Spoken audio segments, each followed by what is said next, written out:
하나님의 말씀 보겠습니다. 마가복음 11장 11절에서 22절까지 말씀입니다.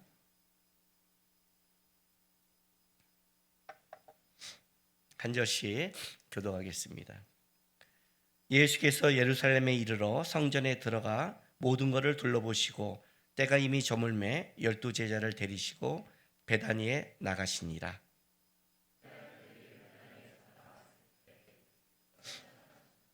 멀리서 잎사귀 있는 한 무화과 나무를 보시고 혹 그 나무에 무엇이 있을까 하여 가셨더니 가서 보신즉 잎사귀에 아무것도 없더라.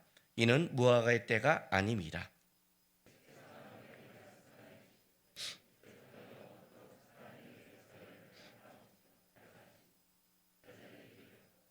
그들이 예루살렘에 들어가니라. 예수께서 성전에 들어가사 성전 안에서 매매하는 자들을 내쫓으시며 돈 바꾸는 자들의 상과 비둘기 파는 자들의 의자를 둘러 엎으시며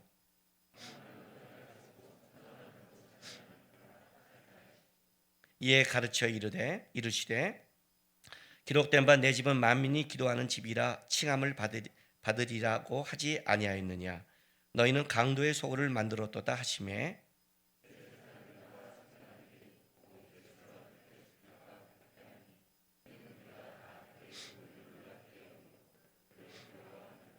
그리고 날이 저물매 그들이 성 밖으로 나가더라.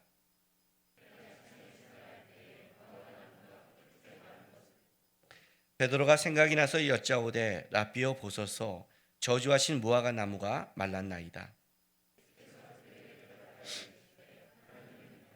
아멘.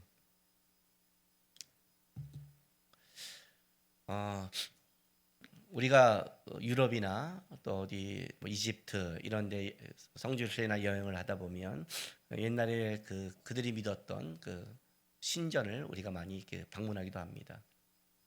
근데 신전에 가면 크고 웅장한 신전들이 굉장히 많죠. 굉장히 많습니다.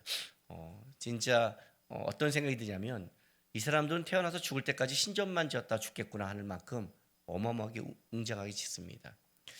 고대 근동이나 또 많은 나라에서는 자기의 신에 대해서 신전을 크고 웅장하게 짓습니다.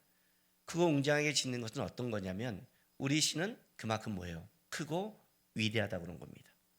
자기 신의 힘을 자랑하는 겁니다. 그래서 고대에는 큰 신이라고 말하는 우리 자기들 안에서 우리가 그리스 로마 신화 봐도 제우스는 큰 신이잖아요. 큰 신에 대해서는 큰 신전이 있었고 그리고 작은 신들은 신전 없이 이렇게 떠들면서 살아가는 그런 신들이 있는 겁니다. 그건 어느 나라나 마찬가지인 것 같아요. 우리도 그렇잖아요. 우리가 사당 있는 거는 강감찬 장군 사당 걸고 달걀귀신 이런 거는 아무것도 없이 그냥 지나가는 거잖아요. 작은 이런 것. 그러니까 자기 신의 그 위대함과 크기를 드러내는 것은 그들이 갖고 있는 신전과 그 성전의 크기로 드러내는 겁니다. 그런데 하나님은 이스라엘 백성들을 애굽에서 끄집어냈을 때 그들이 갖고 있는 이집트의 신들을 박살내죠. 그 10가지 재앙은 다 애굽에 있는 큰 신과 연결되어 있는 거니까 박살내고 나오셔서 그분이 만든 것은 뭐였냐면 큰 성전이 아니라 이동식 성막이었습니다. 그렇게 보면 세상적인 눈의 관점을 보면 하나님은 작은 신이죠. 그죠? 큰 신전을 지을 수 없는 작은 백성의 작은 신이 된 거예요. 근데 왜 하나님께서는 그렇게 시작했냐는 거죠. 하나님은 그런 분이 아니고 힘과 능력이 있고 할 수 있음에도 왜 그는 성막으로 시작했을까?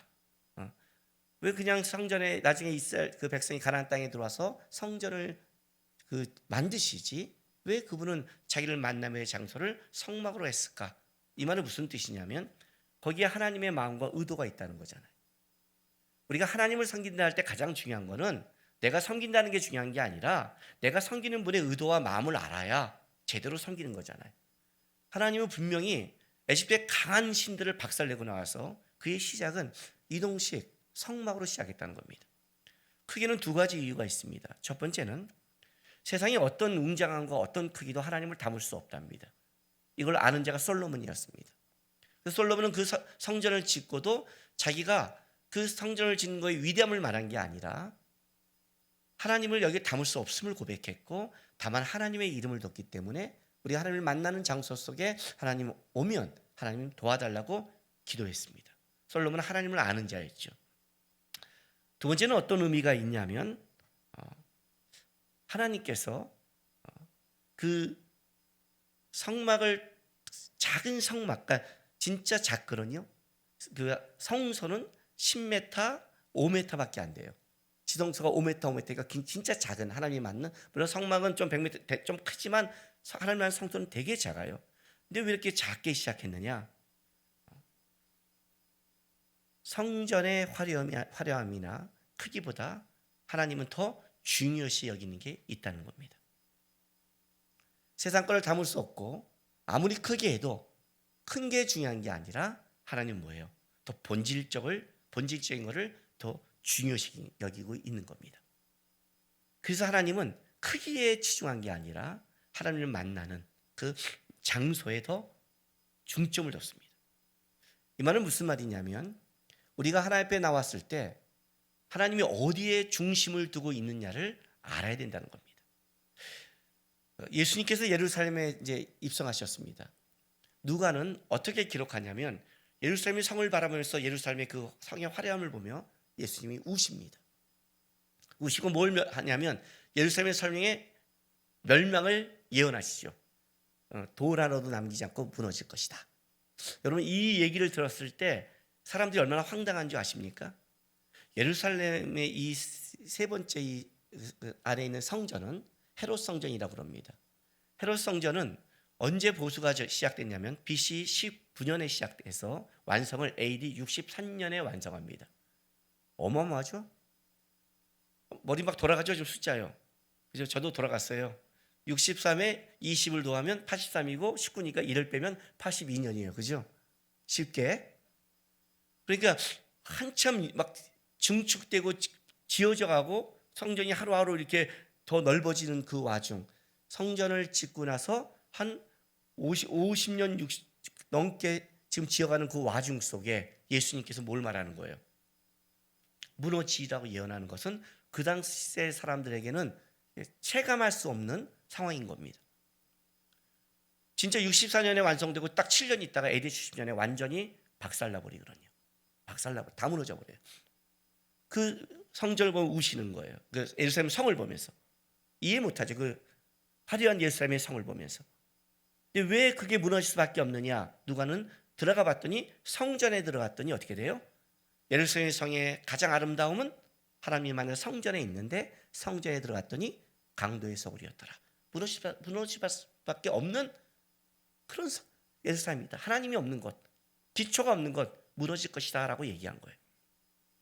마태는 이 성전을 어떻게 여태까지 얘기했냐면 그렇다면 그 무너질 수밖에 없는 성전의 내면은 얼마큼 부패했는가가 이제 마태가 드러낸 거였습니다. 멀리서 오는 자들을 갖고 장난치고 가난한 비둘기, 그 비둘기 사는 사람들이 25배에서 80배까지 받는 그 안에 있는 진짜 강도의 소굴을 말합니다. 그리고 마태는 거기에 뭘 말해요? 맹인들과 저는 자를 예수님이 고쳐주시며 어린아이의 찬송을 하면서 진짜 성전 안에 있어야 될 것이 없어진 그거에 대해서 드러내기 시작했습니다.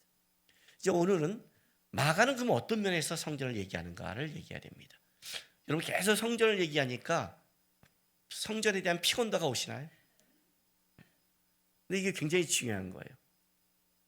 왜냐하면 오늘 마가는 일단은 성전 이거를 얘기할 때 자 보세요. 11절 보세요. 예수께서 예루살렘에 이르러 성전에 들어가서 모든 것을 둘러보시고 때가 이미 저물매 12제자를 데리시고 베다니에 나가시니라. 자, 성전에 들어가서 둘러보시고 나가시니라. 모든 것을 둘러봤다는 거예요. 이때가 언제냐? 정료주일이에요. 예수님께서 예루살렘의 정료주일 들어가자마자 밤에 마지막에 점검한 게 뭐냐면 어디예요? 성전을 점검하신 거예요. 찬송받고 들어가서. 그리고 12절부터 이제 14절, 12절 이튿날이라니까 정료주일 다음 월요일이죠. 고난주간 이제 월요일 시작됐을 때 베다니아 때 예수께서 시장하신지라 하면서 뭘 하시냐면 무화과 나무를 저주하세요. 그리고 15절부터 18절까지 성전에 들어가서 성전 청결 사건을 하시는 거예요. 그리고 다시 이제 19절에 이렇게 나가죠. 그리고 날이 저물매 그리 성 밖에 나가니라. 그러니까 고난주간 종료주일 다음 날 월요일 날 예수님이 하신 거는 두 가지죠. 무화과 나무의 저주와 성전 청결이에요.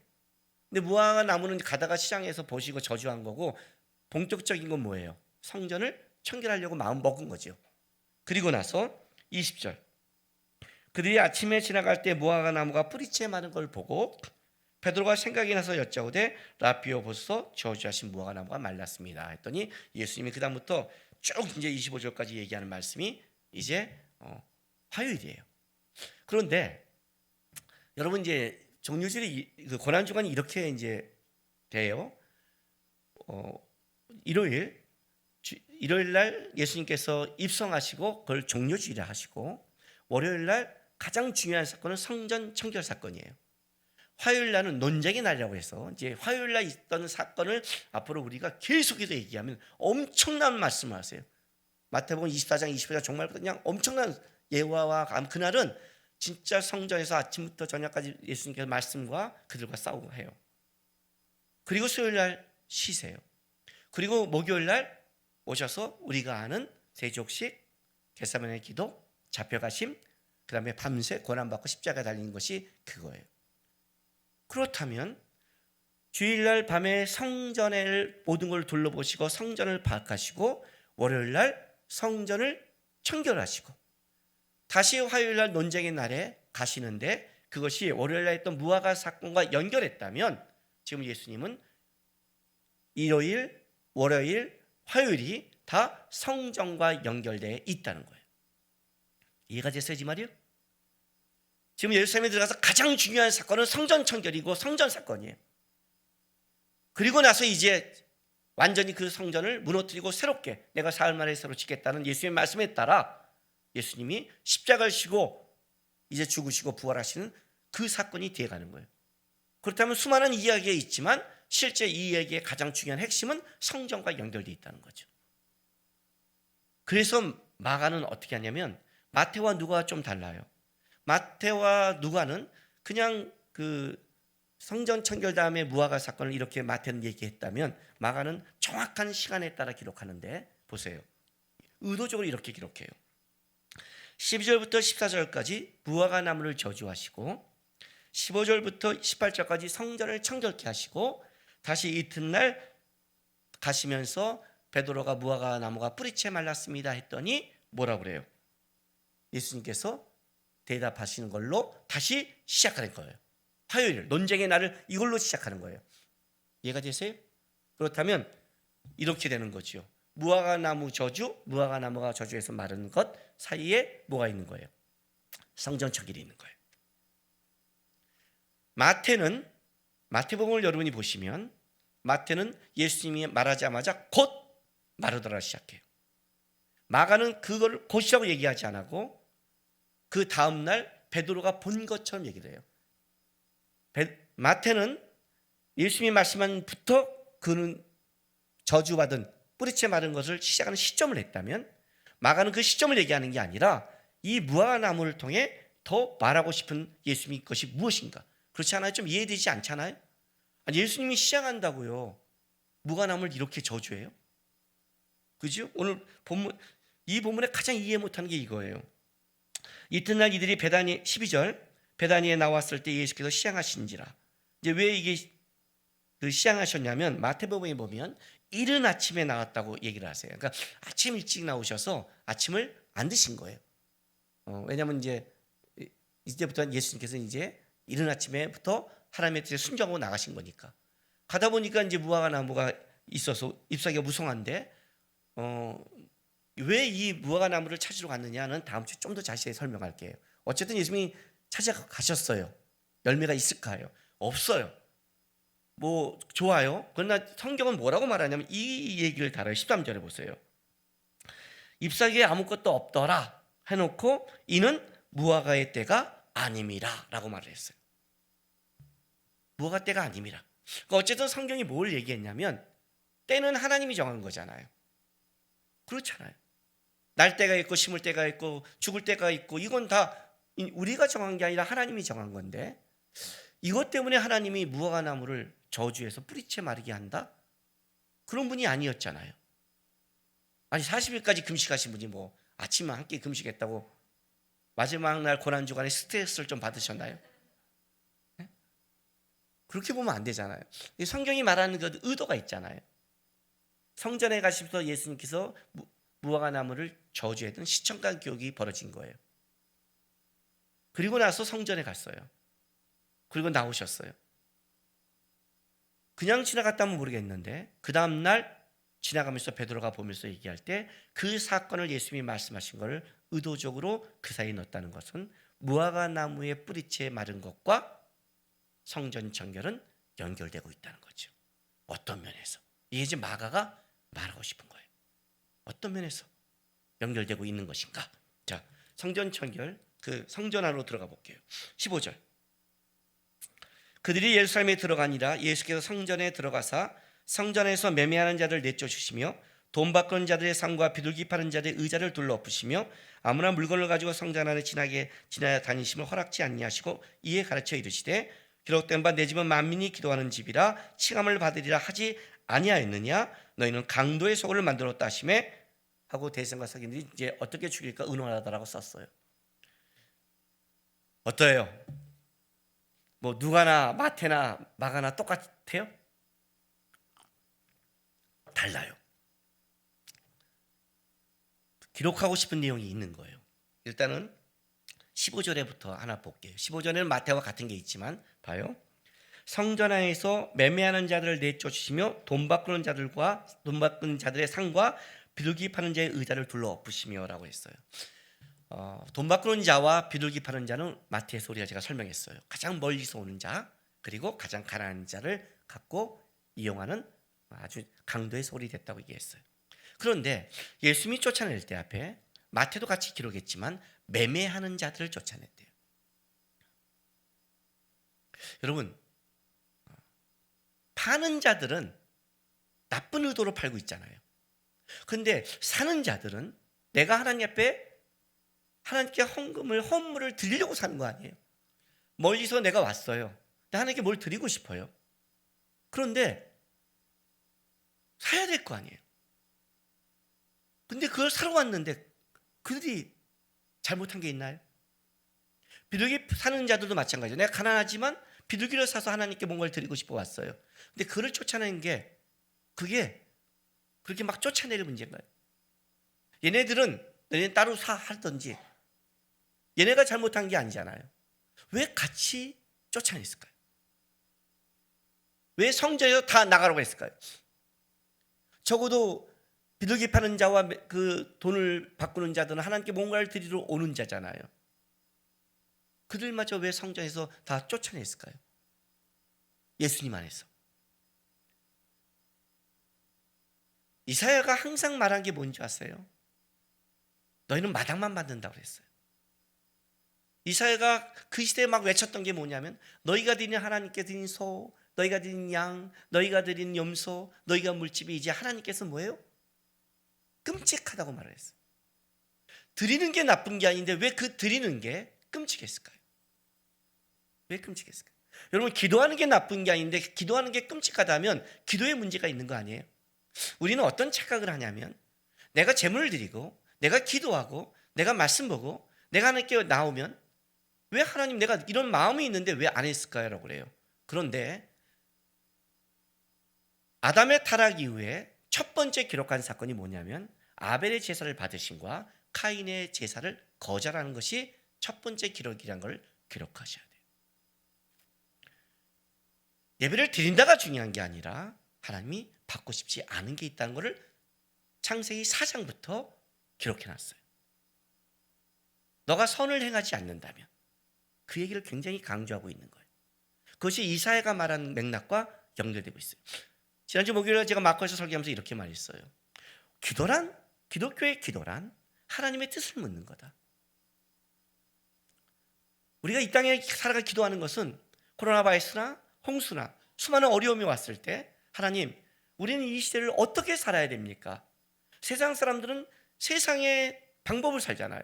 그죠? 먹을 걸 쌓아놓고 돈을 해놓고 여러 가지 방법을 자기네가 이 땅에 살 안전한 방법을 강구하잖아요. 그게 무엇을 먹을까 마실까 입을 거잖아요. 근데 기독교인들은 그 방법으로 이 시대를 살아갈 수 없음을 아는 거예요. 준비하지 않는 게 아니라 우리도 준비를 한 지혜로움이 있어야 되지만 그게 우리가 피할 방법이 아닌 걸 알아요. 그래서 기도는 그거예요. 하나님, 어떻게 내가 살아야 됩니까를 묻는 거잖아요. 그런데 우리는 어떻게 살아야 됩니까 묻는 게 아니라 기도를 이렇게 하죠. 하나님, 내가 이렇게 결정했습니다. 이게 필요합니다. 이걸 채우십시오. 그거는 이방인의 기도와 뭐가 다를까요? 똑같잖아요. 간구하지 말라는 게 아니에요, 여러분. 자녀는 부모님한테 구할 자격이 있어요. 하나님, 난 이게 제 마음의 뜻입니다. 이거 갖고 싶습니다. 이러고 싶습니다. 해야죠. 그러나 그걸로 끝나면 안 되죠. 그걸로 끝나면 안 되죠. 하나님 앞에 드리고 온 건 좋은 거죠. 그러나 어떤 마음으로, 어떤 자세로, 어떤 태도로, 그걸 얘기하는 거죠. 사는 자나 파는 자가 어떻게 돼요? 비슷한 거예요, 실제로. 그 정치적 행위는 비슷하다고요. 똑같은 거예요.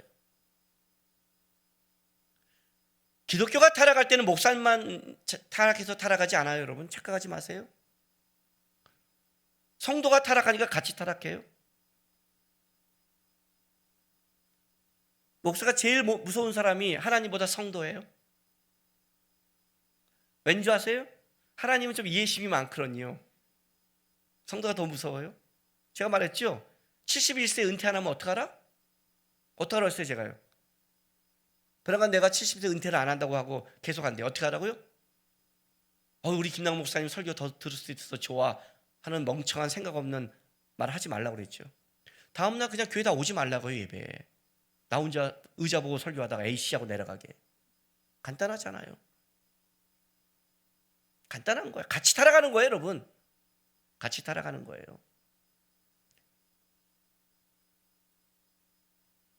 그렇다고 또 목사님 견제만 하지 그때 소리 하지 말고. 같이 깨어 있어야 되는 거예요, 신앙은요. 같이 타락한 거예요. 얼마큼 많이 타락했느냐? 마가는 마태와 누가가 안 쓴 하나를 더 말해줘요. 자, 보세요. 그게 16절이에요. 둘러엎으시며 예수님이 이렇게, 자 보세요. 아무나 물건을 가지고 성전으로 지나가심을 허락하지 아니하시고 그래요. 이 표현을 써줬어요. 그러면 성전 안의 상태를 얘기하는 거죠. 가장 중요한 게 이거예요. 아무나 지나다님을 허락하지 않고. 아무나 지나가고는 거예요. 여러분, 성전이 아무나 지나갈 때요? 지금 여기서 이 16절에 가장 강조하는 말은 이거예요. 성전을 통과하는 행위를 강조하고 있어요. 성전을 통과하는 행위를 강조하고 있다고요. 그럼 예루살렘 성전은 아무나 지나가는 거예요. 어떻게 이렇게 됐을까요? 도대체 감난산으로 가는 지름길이 예루살렘 성전을 지나가는 거였어요. 여기 성전은 사람들이 가는 통행로에, 왜냐하면 성전은 누구든지 오기 쉽게 먼저 중앙에 있을 거 아니에요. 그렇게 할 거 아니에요. 그러니까 거기가 어떻게 돼요? 이렇게 넘어가는 길에 지름길이 돼버린 거예요. 예수님이 성전을 모든 것을 둘러보시고 파악하셨다고 그랬잖아요. 성전에 들어갔더니 여기는 강도의 소굴이 됐고 뭐예요? 성전은 하나님께 예배하는, 하나님의 오면서 찬송하는 다윗의 수많은 찬양을 보세요. 성전에 올라가는 노래들 보세요. 주님을 만나고 주님이 그 오는 것을 기뻐 여기며, 그것이 성전이었는데 성전이 하나님을 만나는 장소가 아니라 자기 일을 보는 지나가는 지름길에 불러간 거예요. 편리한 장소가 되어버렸어요. 이게 예루살렘에 갖고 있는 상태예요. 그걸 막는 자도 없고 막지도 않고 완전히 아무나 지나가는 돛대기 시장이 되어버린 거예요. 거기서 매매가 벌어지고 자기 돈밖에 모르고 자기 편한 길로 가고 하나님이라는 존재를 놓쳐버린 상태. 이게 지금 마가복음에 있는, 마가가 얘기하는 성전의 상태인 거예요. 마가는 이렇게 얘기하고 싶은 거예요. 성전에 들어가 봤더니 신앙의 행위, 종교적인 행위는 아주 많더라.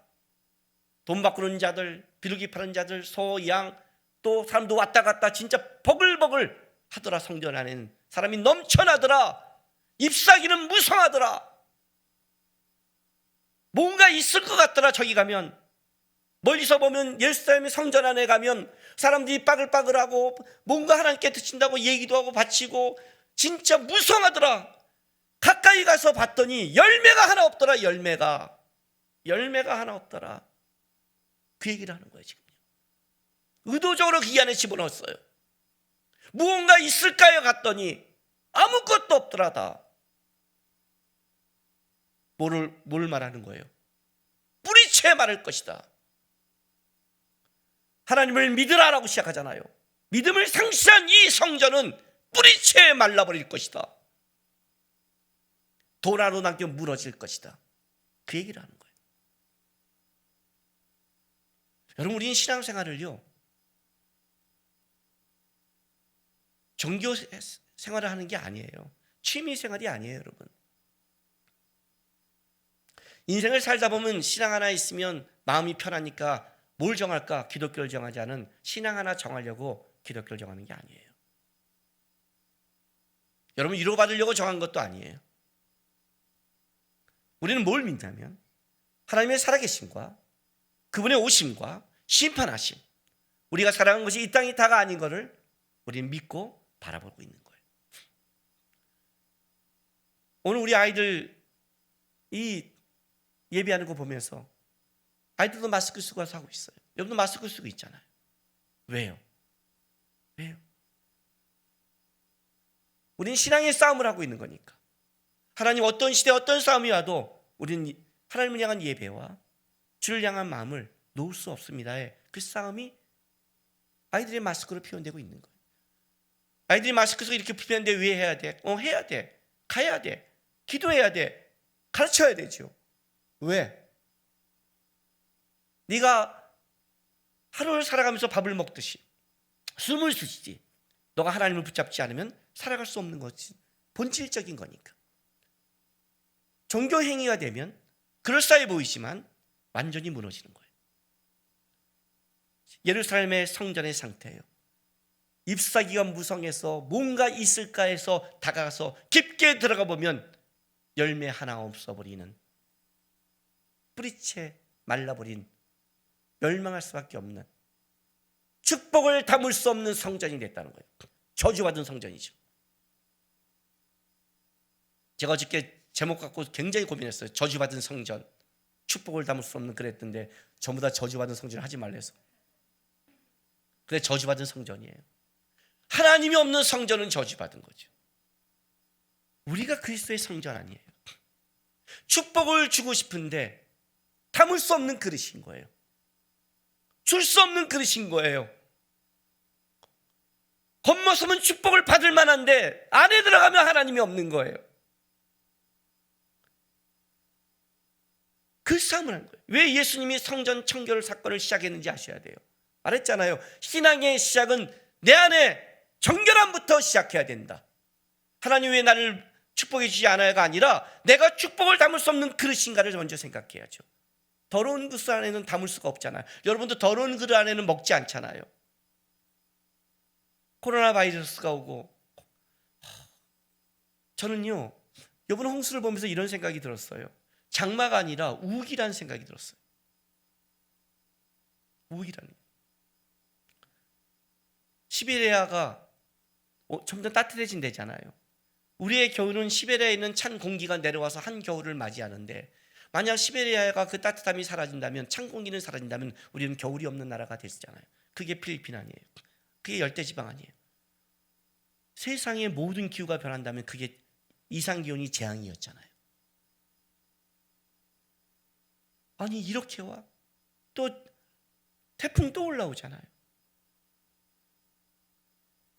이걸 앞으로 우리가 매년 이걸 겪는다면 어떨까요? 너무 좀 지치지 않으세요? 2, 3, 4, 5, 6, 7, 6개월이에요. 1년도 못 견디는데 어떻게 마지막 때 환란 3년 6개월을 견뎌내겠어요? 그건 그때 환란은 더 심할 텐데. 지금은 마스크 쓰고 만나고 먹을 건 다 먹을 수 있잖아요. 어떻게 견뎌낼까 이거를? 어떻게 해야 될까? 사람들이 어떻게 살아야 될지 모르겠대요. 뭘 어떻게 살아요? 모르세요? 저는 청년회 때 넉 달을 태양을 안 본 적이 있어요. 넉 달 내내 그냥 방구석에 있었어요. 어느 날 부모님이 살아시고 한겨울에 남았는데 냉방에 달달 떨면서 나갈 차비도 없고 아무도 없고, 차비가 생기면 동생 학교를 보내서 아예 못 나갔어요. 교회도 못 갔어요. 그때는 교회에 대한 하나님에 대한 실망감도 컸어요. 어떻게 나한테 이렇게 예배한 나한테 이럴 수 있을까. 얘는 진짜 넉 달을 방 안에서 나오지 않았어요. 얼굴이 하얘졌죠. 넉 달 지나면서 하나님이 여러 가지로 제 안에 회복시켜줬어요. 다시 하나님에 대한 회복도 시켜줬고, 또 라디오를 어떻게 듣고 있는데 어떤 교수님이 이런 말을 하신 거였어요. 내 친구들 다 대학 가고 나는 있는데, 대학을 간 사람과 못 간 사람의 차이는 전공 분야의 차이는 있다. 그러나 1년에 좋은 책을 20권 이상 4년 동안 100권을 읽은 사람은 그의 교양 수준은 대학에 다닌 사람 못지않은 교양 수준을 갖출 수 있다. 이 말을 듣고 집에 있는 책을 보기 시작했어요. 그러면서 제 안에 성경과 말씀을 통해 넉 달 만에 회복되고 다시 주님 앞에 예배로 나왔어요. 그때 제가 배운 게 있어요. 밖에서 꼼짝달싹 할 수 없도록 가난하고 움직일 수 없다면 내면이라도 닦아놓자. 굶고 있으면 책이라도 보고 있자. 성경이라도 보자. 가만히 있고 떨고 있고 불안하고 있으면 아무것도 인생은 해결할 수 없다.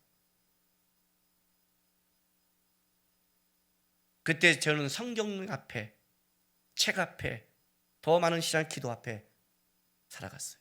그게 오늘 저를 하나님이 인도해 주신 방법이었던 것 같아요. 지금은 내면을 닦을 때예요. 지금은 내 안의 그릇을 깨끗하게 할 때예요. 지금은 종교적인 무성한 시대에서 이제 내면을 보도록 하나님이 얘기한 거예요. 기독교는 지금 무화과 나무만 무성한 시대를 많이 살아왔어요. 하나님 우리에게 열매를 찰 때 열매가 없다면 우리는 뿌리채 말라버릴 거예요. 근데 하나님이 아직 우리에게는 기회를 주셨어요. 이 시간은 우리에게 준 기회예요. 축복을 담을 수 있는 그릇이 되기 위해, 하나님의 은혜를 담을 수 있는 그릇이 되기 위해 내 성전은 아무나 지나가는 종교적으로 신앙이 무성한 무화과 나무처럼 돼버린 게 아닌가를 점검할 때인 거예요. 지금은 기도할 때예요. 지금은 하나님을 바라볼 때고, 지금은 누군가를 위해서 중보할 때가 지금을 살아가는 우리에게 준 하나님의 축복과 기회예요. 성전을 모시는 하나님, 만약 이 땅에 오신다면 하나님이 첫 번째 방문할 것은 우리의 성전인 걸 기억하면서 내 성전은 잎사귀만 무성해지지 않았는가?